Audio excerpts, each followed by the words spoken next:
stay right in the sweet spot of that supercharger whine, or just unleash hell. Hey crew, I've got the key to that 23 Dodge Challenger Black Ghost. We are going to take it for a drive, but first, let's check out how it looks on the inside and outside. The Black Ghost is one of Dodge's 7 last call models, intended to phase out the Challenger and Charger as we know it. I'm crying from behind the camera. The Hellcat wide body gets these snorkels on the hood, and the Black Ghost adds this Dodge badge in chrome as a callback to the 1970s Challenger RT that earned that Black Ghost name. There are also these Mopar hood pins, which were designed to keep the hood from flapping up when the car was racing. There are HID headlights with LED DRLs and turn signals. And within the inner LED DRLs are these functional air intakes on either side of the grille that has Challenger script and an SRT badge. You get an extended front splitter, and all Black Ghosts are painted in this pitch black color. Like all wide bodies, you get extended fender flares to wrap over the massive Pirelli P0 all-season tires that are 305 section front and rear. Those pair with 20-inch satin finish wheels, and within those wheels are Brembo 6-piston brakes up front with black painted calipers. Up on the roof is a gator skin vinyl wrap to honor the gator skin roof of that 70s Challenger RT that would race around the Detroit area and then disappear into the night. Looking at the profile, we add in that white racing stripe at the rear and a chrome fuel filler door. At the back, like all Hellcats, is this black lip spoiler. There are LED taillights and turn signals. Down low is a black diffuser with 2 rectangular exhaust outlets. You have to kind of look for those Black Ghost details, but the vehicle does have menace. I just want to know from you, is this worthy of being one of Dodge's last call vehicles? And is it cooler than the Shelby Mustang GT500? Let me know in the comments, and let's check out the interior. Before we open up, I'll note there's smart keyless entry for the front doors. Looking inside at this black interior with leather seating surfaces, gray contrast stitching, suede perforated inserts, heating and ventilation for the front chairs, SRT logo embossed on the seat back, power adjustments, but manual recline, lumbar for the driver along with 2-position memory. There are SRT floor mats, aluminum accented foot pedals. To get into the back seats, pull on this tab. The seat does not power slide forward automatically, so you got to do it yourself or just make do. Oh, it is a tight squeeze getting back here. So this is behind my own seat at 6 feet tall. My knees are pressed into the seat back. It is in leather. There's a mat pocket that's not really usable. The foot pockets are decent to slap my feet under. Headroom is also sort of an issue. My head is pressed against the roof. It is suede wrapped, that's nice, but I can't make it back to that headrest, so it's getting a thumbs down from me. There is a leather padded armrest here. You get air vents in the middle, no USB ports or DC outlet. There's also an armrest that comes down with 2 cup holders and leather padding, just not very accommodating back here for full-size adults. And to get out, you're doing this thing and hoping you can make it out that window, or someone will please slide the seat forward for you. All right, on the front doors, we've got ejection molding with contrast stitching, suede inserts here, leather padding for your armrest, lots of hard plastics down low. There's a Harman Kardon sound system as standard. We get power one-touch windows, power adjusting, not power folding door mirrors. The trunk release button is here. It does not raise up the trunk lid though, so you're doing that yourself. Inside, we find a cavernous 16 cubic feet of space, but there's this big lip to get over, so loading in cargo is gonna be tough. If you need more room, you can fold down those rear seats. There's no handle to close up the trunk, so use the lid itself. And as we get into these front seats, we can stretch over and listen for that door close noise. Hey, that was solid to me. Putting the vehicle in accessory mode, turning on both the TFT display that is reconfigurable in between the analog TAC and Speedo, both in red. And then here we've got an 8.4-inch touchscreen infotainment system running the older Uconnect 4 software. The responsiveness is just okay. Its layout is very easy. It's wired Apple CarPlay and Android Auto. Surrounding that screen, the air vents and the gauge cluster is this matte carbon fiber trim. Looks and feels very nice and continues down here in the console area around your leather-topped gear selector, key slot, cup holders, physical volume knob and tuner, and physical HVAC control. Under the leather-topped console is a decent amount of storage with a DC outlet, 2 USB-A ports, and an aux jack. For the Black Ghost model, the steering wheel is suede wrapped with contrast stitching. Feels excellent in the hands. And what look to be large paddles are really just these half paddles. Kind of bum me out. There's a Black Ghost badge on the passenger side, but that's about it, other than an animation on the TFT display to tell you this is one of the unique last call models. Visibility is decent out the back. That C-pillar is a bit of a blind spot. Thankfully, there's standard blind spot monitoring with rear cross traffic. So the leather seats with the suede, the heating and ventilation, the carbon fiber trim, that gussies up this cabin a little bit and kind of makes it like a $50,000 or $60,000 cabin. But for $100,000 as tested, one, I want more last call signature details, and two, maybe just more luxury. But maybe the drive is where all that value comes in.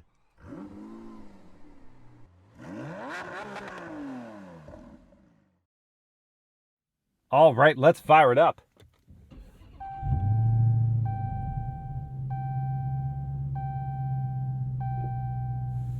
So good. At least, unless you're a neighbor. Then you might be upset. One of the coolest things about starting up this car is that with the remote start, you can do it from so far away and just appreciate it as you're approaching your car. It's also very useful if you're at a place like Disneyland and you can't remember where you parked. You just remote start it and you'll know where your car is. So our drive mode is selected here, and we will begin, and let's go to the drive mode page. Let's begin in auto, and we'll take it out of eco, but we'll go into eco a little later to see how that affects throttle response and all that. So we'll begin in auto, and then we'll pull back the gear selector to go into reverse. That brings up a screen-filling backup camera that's on the lower end of resolution. It does have trajectory lines, so let's back on out of here.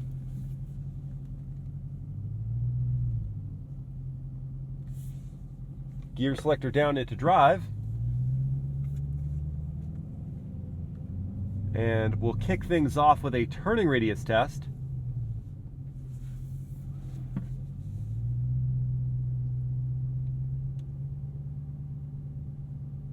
And I gotta say, I'm shocked with how good that turning radius is, given the 305 section tires at all four corners. I wouldn't expect it to be decent, but you can actually maneuver the Hellcat around tight spaces without a terrible amount of difficulty. Turn signal sound is quite loud. If you sat at a light for a long time, you'd want to turn that off. World famous horn test up next. Kind of unremarkable, but possibly that's just the context of the crazy supercharged V8 that's also making noise around us at all times. So let's talk about that motor. 6.2 liter supercharged V8. It shares its tune with the jailbreak version of the Hellcat, so that means we've got 807 horsepower and 707 pound-feet of torque. That's an increase of 10 horsepower over the Hellcat Redeye, which itself is an increase of 80 horsepower over the standard Hellcat. It's so much grunt, and that's routed through an 8-speed automatic gearbox to just the rear tires. Now, one thing worth noting is that for the 23 model year, Dodge is bringing back the 6-speed Tremec manual for the Hellcat. It's not yet clear which trims of the Hellcat. It might just be the standard Hellcat that are going to get that 6-speed, but it's really cool that it's making a return just as the Hellcat is going to be sailed off into the sunset. So the 8-speed here is a torque flight transmission. It is really very, very smooth in the transition between gears. You're not really noticing those changes. And in auto drive mode, despite the fact that you've access to all 807 horsepower, if you have some level of sensitivity to the throttle, the car isn't terrifying to drive. That doesn't mean that you don't have to be careful, because if you do dig into the throttle too much, it's very urgent in its response. The ride quality is a mixed bag, because this car is based on the wide-body version of the Hellcat, so it has stiffer springs, it has thicker front and rear sway bars, it has, of course, those wider section tires, and while the adaptive dampers that are on board are sufficient to distill the impacts you go over, the stiffer springs make this car wiggle over any uneven surface. I drove it on a freeway that was under construction, and it was just bopping all over the place. And the wide tires do have something to do with that, just trying to apply grip wherever they can. But it's something that you will have to get used to. You won't have to retrain your brain to come up to a smooth stop, though, because the brake pedal is calibrated in a very intuitive way. And I think these seats were modeled after armchairs. They're so thick and comforting that they also subdue some of the bumps that might otherwise come into the cabin. They're very adjustable. My only knock on them is that I can't lower them enough for me to feel like I'm within the cabin and sort of within the driving experience. I'm sitting a little on top of things. If you're planning on taking your Hellcat on a longer drive, or if you frankly just don't trust yourself with all 807 horsepower, you can hit the Eco button here, and when you take your foot off the throttle momentarily, it will cut power down from 807 to 500, and you feel it instantly with the deadened throttle response, and it will want to upshift you to that 8th gear as quickly as possible. It quiets down that motor considerably, and with the seat comfort, and with what is a pretty decently well-insulated cabin. I mean, there's not a ton of wind noise at speed. The tire noise is muted somewhat. You could cruise in this thing. You could actually take it on a trip and be fresh at your destination, or in some people's case, just have a longer commute and not drive yourself insane with touchy throttle or with a droning V8 noise. This I didn't really expect from an 807 horsepower muscle car. Just cruising comfort. Now, while the livability of this car is very important, the whole time I've been driving it, it felt like I was just waiting to press a giant red button. So let's press it. I'm gonna hit the sport button, and when I take my foot off the throttle, there we go. All 807 horsepower is available to us. Traction control is turned off. And I'm just going to spin the tires. I'm going to spin the tires with half throttle.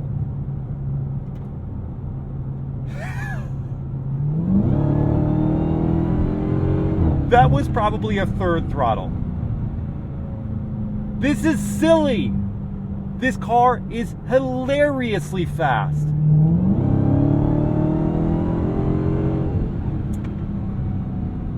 Half throttle once again. We had a little more grip that time. There are two very important and very sensual sounds competing for your attention in this vehicle. It is one,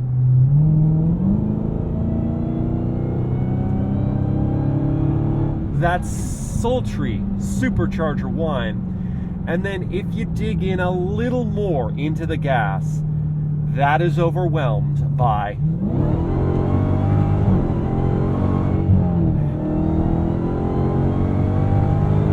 Hemi V8, glorious, vicious Hemi V8.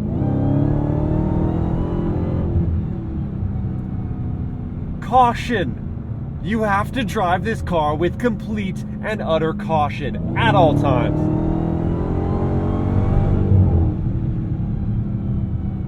It is a caged animal that Eco has put on some serious shackles to, but when they're off, It's so difficult to regain control of this beast. Judicious, very, very judicious throttle control and a supreme attention to the steering wheel is required to manipulate this car. With those conditions met, you'll be astonished by what this car can do through corners. The Brembos are here to slow you down. The dampers have stiffened up to cut the float from the body. The front end has loads of grip from those ultra-wide tires. The steering, with the additional weight in sport, provides some communication. And that rear limited slip differential does its best to put the power down coming out of a corner.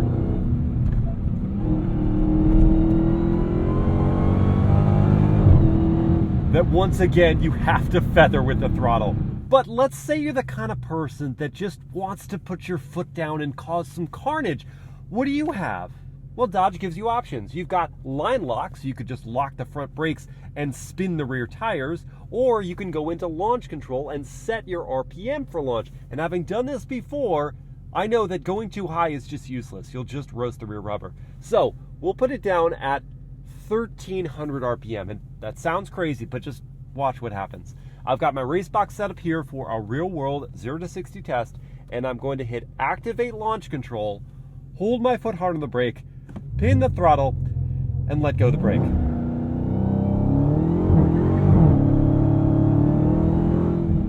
Four and a half seconds.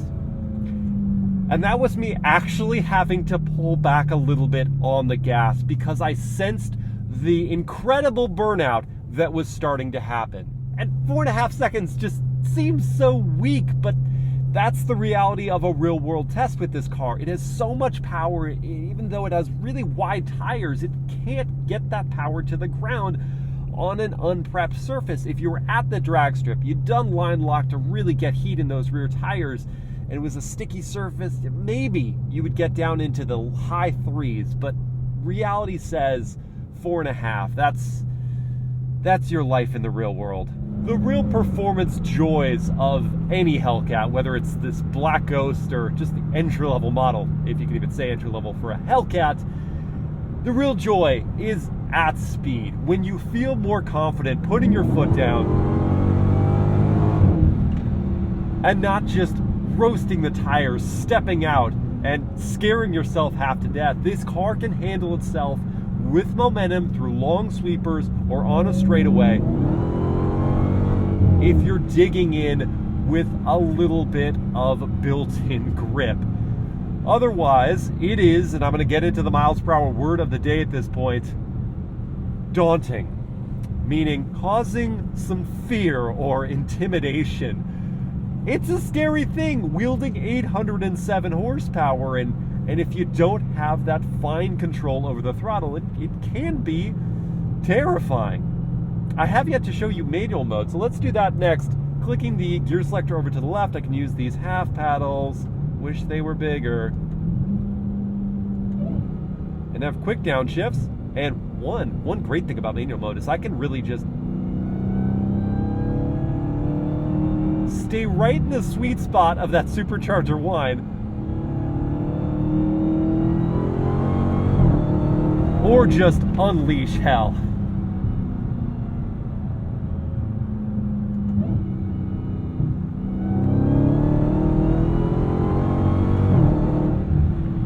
The gear changes are prompt, down and up.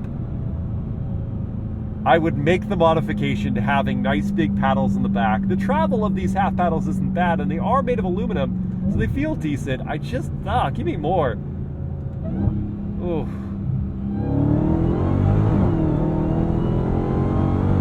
Yeah, see, I did too much throttle. Too much throttle, not enough momentum. Manual mode, great in this car. Now, before we dive into pricing and competition, let's talk about the top speed and fuel economy. Fuel economy is 13 mpg in the city, 21 on the highway, and a terrible 15 combined, whereas your top speed is a whopping 203 miles per hour. Compose yourself, Miles. I'm sorry. Let's reduce the temptation. I'm going to go into custom drive mode, where you can calibrate all these different things to your liking. I'm going to have the power at 500 so that I don't go nuts with things. And then let's talk about the starting figure and the competition. The starting price for the standard Hellcat is around $69,000. If you want this Black Ghost last call model, you're looking at just under $101,000. That makes it the most expensive Challenger Dodge has ever made, which is fitting because it's going to be the last one. Competitors include vehicles like the Ford Mustang Shelby GT500 that starts around $81,000. It makes 760 horsepower, gets to 60 in 3.5 seconds, has a top speed of 180 miles per hour, and has fuel economy of just 14 combined. Then we've also got the Chevy Camaro, I was going to say Shelby again, Chevy Camaro ZL1, which starts around $70,000. It makes just 650 horsepower. It gets to 60 in 3.6 seconds, has a top speed of 190 miles per hour, and the fuel economy is 16 combined. Amidst those vehicles, the Hellcat, and I'm just going to talk about the Hellcat in general, not this particular car, is the truest to its muscle car roots. It's unapologetic about the retro styling. It's got these big comfy seats. It makes lots of power. It doesn't get it to the ground as expertly as the GT500 or Camaro ZL1, but it's trying to be this nostalgic but still contemporary performance product, and I think they pull that off very well. The GT500 is very, very capable on a track and is a little more accessible in terms of its performance on a day-to-day drive compared to the Hellcat, but I don't love the look nearly as much, and it doesn't really excite me as much as this car. The ZL1, if you're on a road course, is kind of unstoppable, especially the 1LE version of that car. But once again, the look with the latest ZL1 just doesn't really do it as much for me, and the interior is not as accommodating as this car. I would settle on the Hellcat, but I wouldn't get this last call Black Ghost because I don't want to spend $101,000 for me on a car that looks a little Pep Boys-y in the modifications. The vinyl Gator vinyl roof thing, the Dodge badge in the front, they don't really add anything to it for me. I understand limited production and desirability down the road, but I think just as valuable down the road will be a standard Hellcat, 717 horsepower, wide body kit for the extra grip because this car needs it, and a 6-speed manual now that that's coming back for the 23 model year. And I would have fun with that car every single day. So that's the flavor of Hellcat for me, and the Hellcat is the one that's just above those other two if we're talking about all-around performance and daily driving greatness. Which would you guys choose, though? Would you get Hellcat, and which flavor of Hellcat would you get? Or would you get the ZL1, or would you get the GT500? Let me know in the comments, and I hope you guys enjoyed this POV drive review. If you did, please like, comment, and share the video. Subscribe to the channel. Hit that bell to get notified. Ooh, track. And I'll see you next time.